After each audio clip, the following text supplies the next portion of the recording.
Kabarnya sehat ya Pak ya? Sehat walafiat. Ini kabar gembira nih untuk masyarakat Provinsi NTT ya. 195 unit kapal akan diberikan kepada nelayan di NTT. Nah, ini kriteria calon penerima bantuan seperti apa, Pak? Ya, untuk kriteria bantuan itu 195 itu kan terdiri dari 65 unit kapal 3GP dan 130 unit itu kapal motor ketinting. Nah, sedangkan untuk persyaratannya untuk kapal 3GP kita salurkan di 22 kabupaten kota. 22 kabupaten kota ya. Itu dengan persyaratan membuat proposal dalam bentuk kelompok, yaitu 4 atau 5 orang dalam satu kelompok itu. Dan ini harus menyertakan KTP, termasuk kartu keluarga di situ. Jadi persyaratannya juga tidak susah. Nah, tapi diajukan ke provinsi, tembusannya di kabupaten. Nah, sedangkan kapal yang 165 unit, itu memang kita sebarkan juga di 22 kabupaten kota, tapi ada beberapa wilayah-wilayah yang terkonsentrasi, supaya bisa tercipta sistem bisnis. Jadi persyaratan yang untuk kapal perahu motor ketinting ya. Itu hanya KTP dengan kartu keluarga, karena sifatnya perorangan dalam keluarga. Oh ya. Itu saja, terima kasih. Nah, ini setelah memasukkan persyaratan tadi, prosesnya ini berapa lama nih Pak diverifikasi? Nah, nanti setelah mereka masukkan proposal di provinsi, keputusan di kabupaten, mungkin pertengahan bulan depan kita akan turun ke lapangan untuk melakukan identifikasi yang dilakukan oleh cabang dinas di 7 kabupaten. Kita ada 7 cabang dinas itu. 7 kabupaten ini apa saja, Pak? Ya, 7 cabang dinas. 7 cabang dinas, oke. Ya. Pak, apakah bantuan ini akan diprioritaskan bagi daerah-daerah yang memiliki potensi besar dalam artian jumlah produksi penangkapan ikan terbesar di NTT? Contohnya pada tahun 2016 kemarin, Alor ya yang pernah berada di peringkat pertama. Apakah seperti itu atau bagaimana nih Pak?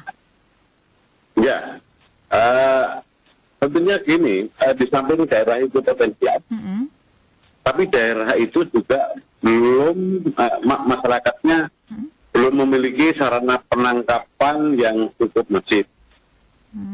Sehingga kita akan kembangkan wilayah tersebut, terus dengan menggandeng pelaku ekonomi, baik koperasi maupun bumdes yang ada di situ, dan juga pelaku ekonomi swasta yang nantinya mereka akan membangun fasilitas pasca panen berbentuk ICS atau Integrated Corporate.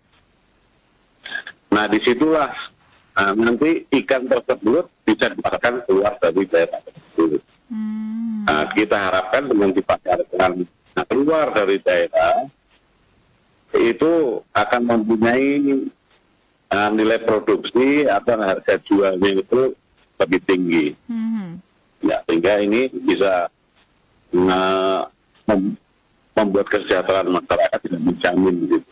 Iya, iya. Ini juga sesuai dengan apa ya Pak ya, tujuan utama pemberian bantuan itu adalah untuk meningkatkan produktivitas penangkapan ikan. Sementara di tengah pandemi ini banyak sekali pengakuan dari para nelayan bahwa daya beli ikan ini pada masyarakat itu menurun sampai 50% ya. Ini tawaran atau solusi selain bekerja sama dengan pelaku ekonomi untuk dipasarkan ke luar NTT, apakah ada solusi lain, Pak? Ya, ini solusi lain kalau kita hanya mengharapkan anggaran dari pemerintah, itu tidak semua masyarakat nelayan bisa terpenuhi. Tapi kita harus membawa investasi atau investor masuk di satu wilayah dan mereka memberikan bantuan kepada masyarakat dalam pola inti plasma atau pola kemitraan. Nah, jadi hasil dari produksi penangkapan yang dilakukan oleh masyarakat nelayan itu nanti diambil dan dipasarkan oleh perusahaan yang melakukan investasi tersebut. Nah itu. Nah ini baru rencana ataukah memang sudah mulai berjalan saat ini, Pak? Nah, kita ini sudah dari tahun 93 kita sudah memulai itu. Cuma untuk wilayah-wilayah yang ada terisolir atau infrastrukturnya belum disiapkan, itu belum ada keinginan dari investor tersebut.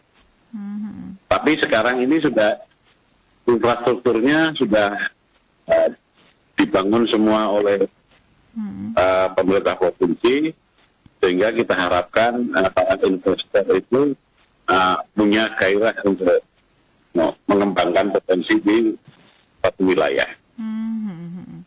Oke, Pak, ini 195 unit kapal ini akan diberikan kepada nelayan di NTT. Tadi juga sudah disebutkan adalah 22 kabupaten kota ini yang akan diberikan. Ya. Untuk Flores sendiri, kabupaten kota mana saja nih, Pak? Ya, jadi kalau untuk yang 23, yang untuk 65 unit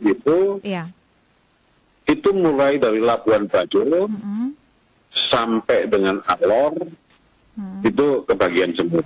Kebagian semua ya, Pak ya. Oke, nah ini himbauan nih untuk masyarakat teristimewa untuk nelayan ya. Nelayan yang ada di NTT ini harapannya seperti apa nih bagi calon penerima bantuan ini, Pak? Yang nantinya akan menerima bantuan. Ya begini, bagi calon penerima ini, kunci pertamanya adalah kita tidak boleh salah sasaran. Tidak boleh salah sasaran. Yang pertama. Ya sasarannya orang-orang yang memang betul-betul orang laut, orang yang biasa melaut. Nah, terus yang kedua, dia memang perlu mendapatkan bantuan tersebut. Nah, karena nanti kita ada identifikasi dan ada verifikasi di lapangan. Apakah betul masyarakat itu memberikan fasilitas sarana yang kita berikan. Yang berikutnya, apa mereka harus menandatangani fakta integritas. Kapal tersebut tidak boleh dipindah tangankan, tidak boleh dijual, dan harus bermitra dengan perusahaan atau pengusaha atau pelaku ekonomi untuk mendapatkan biaya operasional. Itu syarat-syarat yang utama. Itu yang perlu diketahui oleh calon penerima ya. Penerima bantuan 195 kapal motor nih dari pemerintah Provinsi NTT. Baik Pak, terima kasih untuk waktunya bersama RRI, Pak Kadis Kelautan dan Perikanan Provinsi Nusa Tenggara Timur. Selamat beraktivitas dan salam sehat, Pak. Iya, salam sehat, selamat pagi, selamat beraktivitas. Pendengar, baru saja bersama kami Pak Ganet